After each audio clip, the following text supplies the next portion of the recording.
Rappreżentanti Bulgari tal-Fondazzjoni għall-Ambjent u l-Agrikoltura tal-Unjoni Ewropea jinsabu f'pajjiżna biex iqajmu kuxjenza dwar pestiċidi li qed jinbijaw u li qed jiqirdu l-industrija tan-naħal. Flaqa mal-Malta Beekeepers Association tkellmu dwar is-suġġett u kif il-problema ta' dawn il-prodotti hija li meta jintbexxu fuq il-pjanti in-naħal tiġbor il-pollen bil-kimika b'kollox. Xi ħaġa li twassal biex għalkemm in-naħla ma tmutx tiddiżorjenta u ma tasalx għax-xeda tagħha. Kif spjega Mario Sant mill-Assoċjazzjoni Maltija.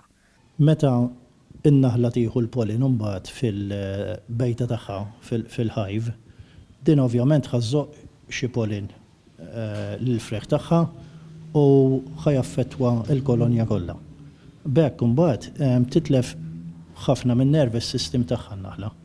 Fil-futur qrib, meta Malta tkun għadha fit-tmum tal-Presidenza tal-Kunsill tal-Unjoni Ewropea, il-Kummissjoni mistennija tiddeċiedi jekk dawn il-kimiċi għandhomx ikunu projbiti jew le.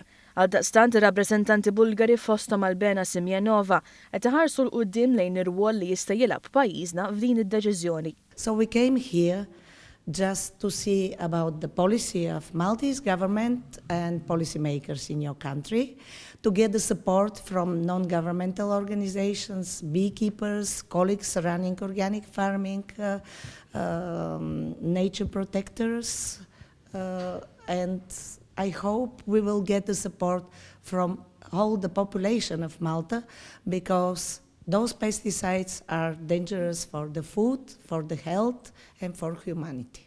Borislav Sandov, rappreżentant ieħor tal-Fondazzjoni, spjega kif wara ħafna studju u analiżi l-aħħar rapport tal-Aġenzija Ewropea għas-Sigurtà fl-Ikel wara dak li kienu ilhom snin jibżgħu minnu. Prova li dawn il-pestiċidi huma vera perikolużi għan-naħal u anki għas-saħħa tal-bniedem. It's the time now, just at the end of the moratorium that we have at this moment in European Union, to have official, final, total ban, and we have all the alternatives that we can use in the agricultural sector. It's not just the neonics that we have to use. So there are alternatives as a methods, but also as chemicals. Also some of them are on biological basis. So definitely we have all the alternatives, and we should look forward to get the alternatives, not to use these dangerous and poisoned pesticides.